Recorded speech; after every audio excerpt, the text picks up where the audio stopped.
ځان له نورو نه مه متاثره کوه، خپل ځان ومانه.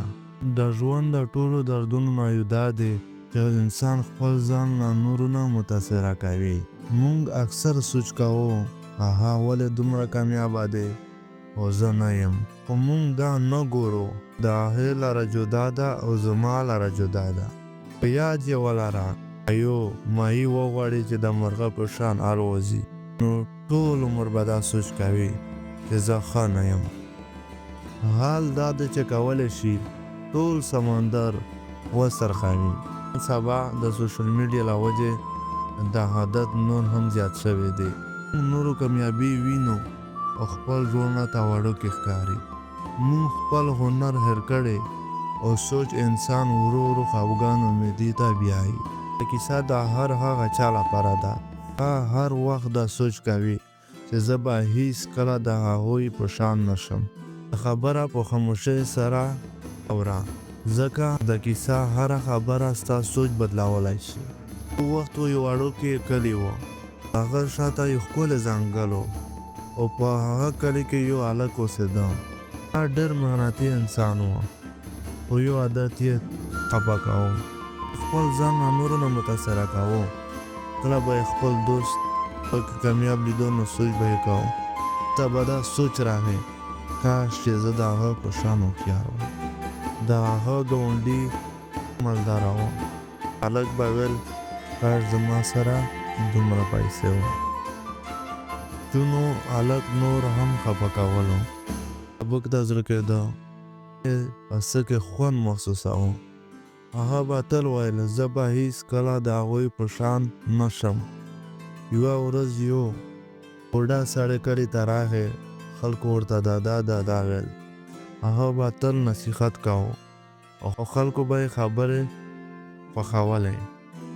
د هلک ورته راغی وویل دادا زه ډېر محنت کوم، خو کله چې څوک له ما ښه وي نو زه ډېر خفه شم.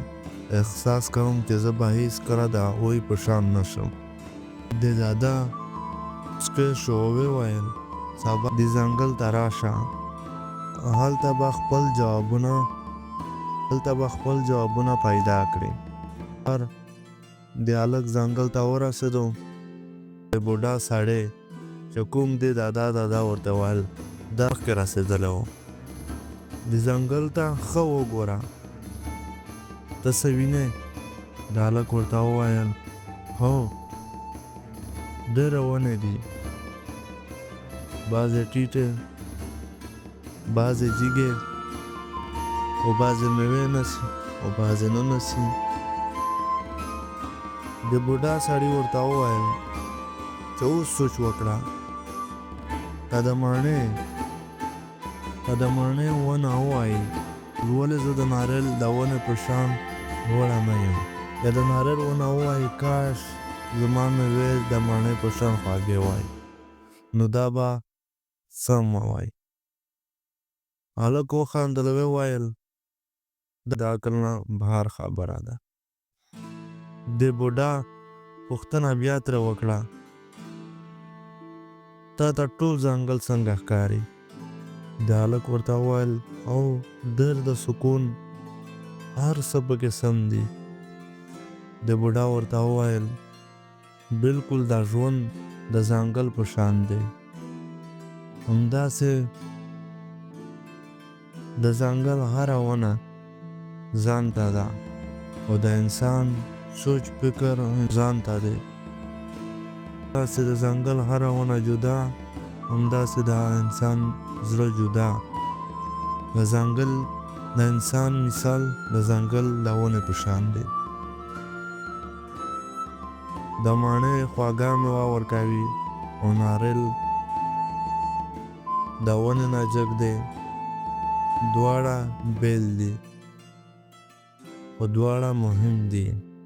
بیا د بوډا د هلک یو ډنډ ته بوتلو. هلته په اوبو کې ماهیان ول او لږ لرې یو مرغه په اسمان کې الوته. د بوډا وویل که ماهي وغواړي زه د مرغه په شان الوځم، نو دا به څنګه وي؟ هلک ورته وویل نه، ماهي د لامبو لپاره جوړ شوی دی او مرغه چې کوم دی هغه د راوته دپاره. بوډا په نرمي وویل نو بیا ته ولې غواړې دا بل په شان شي؟ ستا خپله لاره ده، کیدای شي چې تا لا نه وي پېژندلې. خپل قوت پیدا کړه، خپل کار دې په مخ باندې بوځه. دا خبرې د هلک په زړه ولګېدې. هغه پوه شو چې هر انسان بیل دی، نو د بل د متاثره کېدو نه صرف درد لري. له هغې ورځې وروسته هلک خپل ځان له نورو چې له چا نه به متاثره کېدو نو هغه یې پرېښوده. هغه خپل کار او هنر ته دوام ورکړو، په ځان باندې باور راتلو. ژوند بیا خوندور شو.